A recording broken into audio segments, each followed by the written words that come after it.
An intelligent, confident, as well as devoted high school teacher met a terrible demise. 7 years later, his tragic death would stir up new controversies. Join me as I examine the case of Randy Wilson. Wilson, who at the time of his death was 52 years old, was born in Utah but raised in Montana. Randy would settle into a small town named Kiowa, Colorado in his 40s. Wilson was happily married and had 5 children, 2 of which graduated together the year Wilson's body would be found in a field several miles out of town. Randy would also receive news from both of his graduating sons that summer that they were expecting children. That would have made the second and third grandchild Wilson would have had. Wilson's death left the small community in Kiowa, Colorado, in shock. McFarland, who is a former student of Wilson, would elaborate that the small town of only 740 people inherently became less trusting. Only a few weeks after the excitement of the graduating ceremonies and the news of his future grandchildren had gone down, Wilson decided to visit some relatives down in Montana, as he would occasionally do. During his drive back on Sunday, June 13th, 2010, Wilson would stop around 10:45 p.m. at a Conoco gas station, only one exit before arriving in the area which his body would later be found. Only 30 miles of dark prairie separated Wilson from a home he never made it to. A couple of friends were headed south along the Kiowa access road when, at a specific crossroad, almost halfway between Kiowa and the next town over, which is Bennett, Colorado, there, the pair of friends found a white sedan, and only a short distance away from the vehicle, a body could be seen. The 2 men would find the body of Randy Wilson with a bag over his head and a belt around his neck. Wilson's car was cold. A car jack sat beside it, though no tires were flat. A black glove lay near Wilson's head. He lay face up, his hands bound behind his back. The autopsy report indicated death by asphyxiation. Wilson's wallet, which included several credit cards, were missing from the scene. The wallet was never recovered, and the credit cards were never used. The case would grow cold before any new information would come to light. That is, until 7 years later.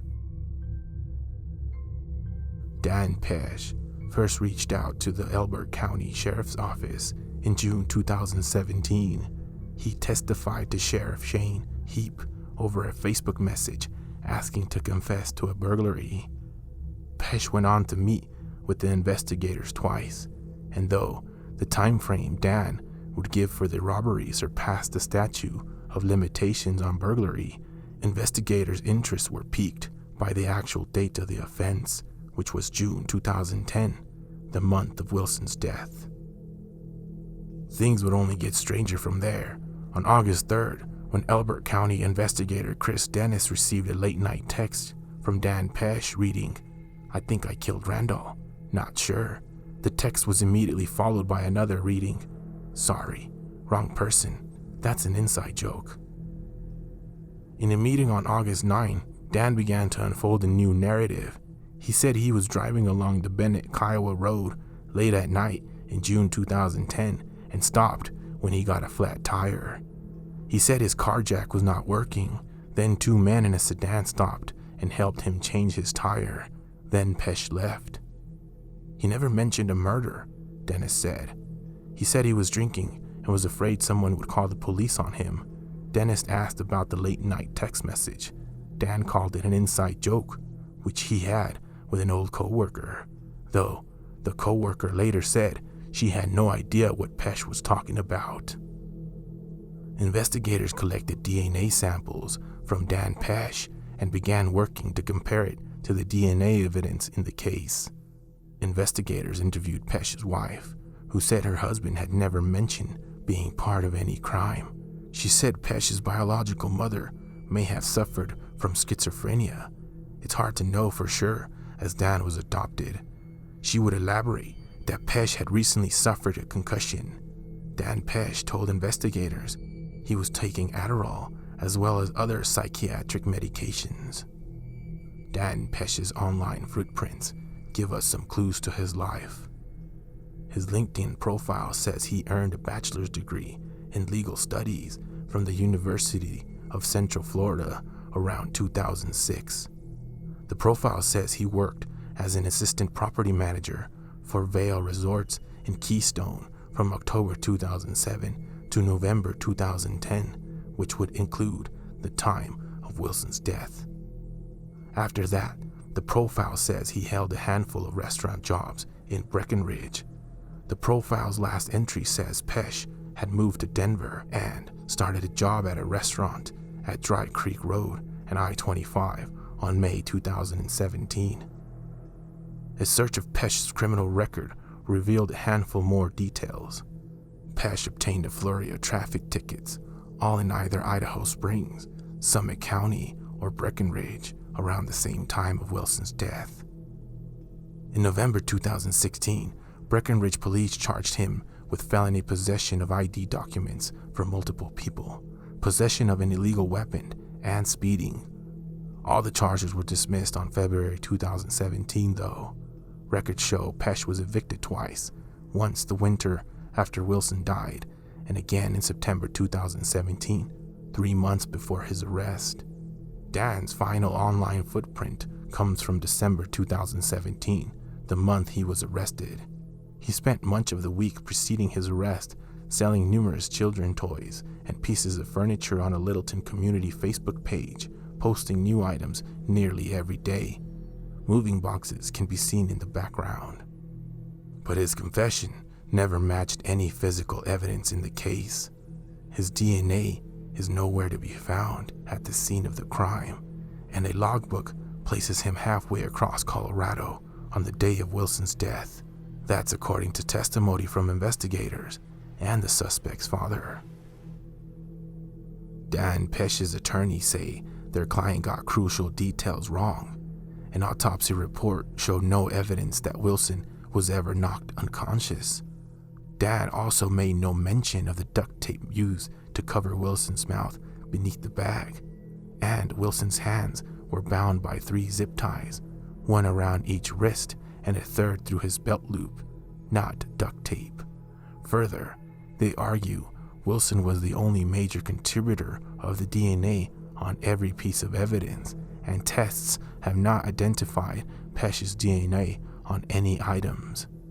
Finally, Pesh's father, Norman Pesh, testified that a log he kept for horse rides at his home in Montrose established that his son was more than 5 hours driving time from the scene of the crime on the night Wilson died.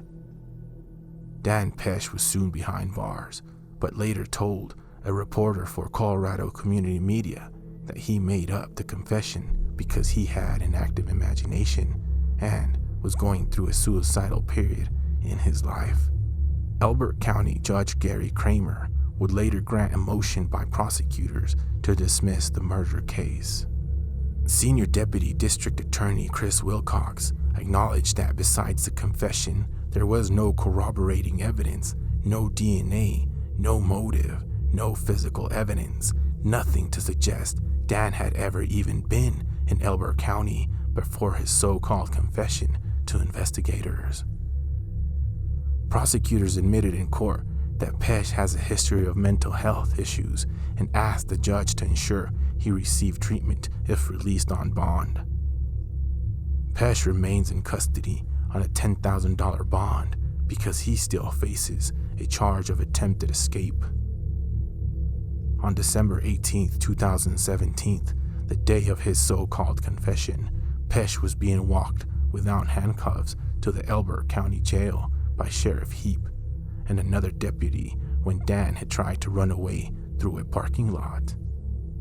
The attempted escape happened just minutes after his confession that investigators no longer believed. But when prosecutors agreed to drop the murder charge, they simultaneously struck a plea deal with Dan Pesh to plead guilty to the attempted escape charge.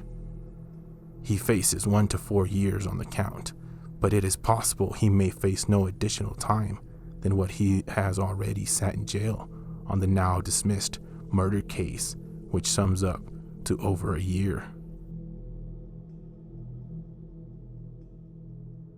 Unfortunately, this leaves the case of Randy Wilson still open. Wilson is continuously missed by students, teachers, and practically anyone that had met him. His obituary would have comments from several people, which included, "Mr. Wilson, you were the only person that has ever explained chemistry in chalk so I could understand," wrote one former student. "He stayed seemingly every day after school with a group of us trying to beat concepts into our heads until all of us got it," wrote another. "He was such a brilliant man that he could have attained anything in life, but chose to spend his days roaming the halls of Kiowa High School and looking after his sons." Wilson's funeral was held in the school gym, June 19, 2010. "People came pouring out from different places," Marone recalled. "I didn't want to be there, but I needed to be. I couldn't believe the guy I used to make espresso and joke around with was really gone." Sherry Wyatt, a fellow science teacher who worked closely with Wilson, remembered Wilson's sister singing Amazing Grace at his funeral and Wilson's brother telling stories of growing up in Montana.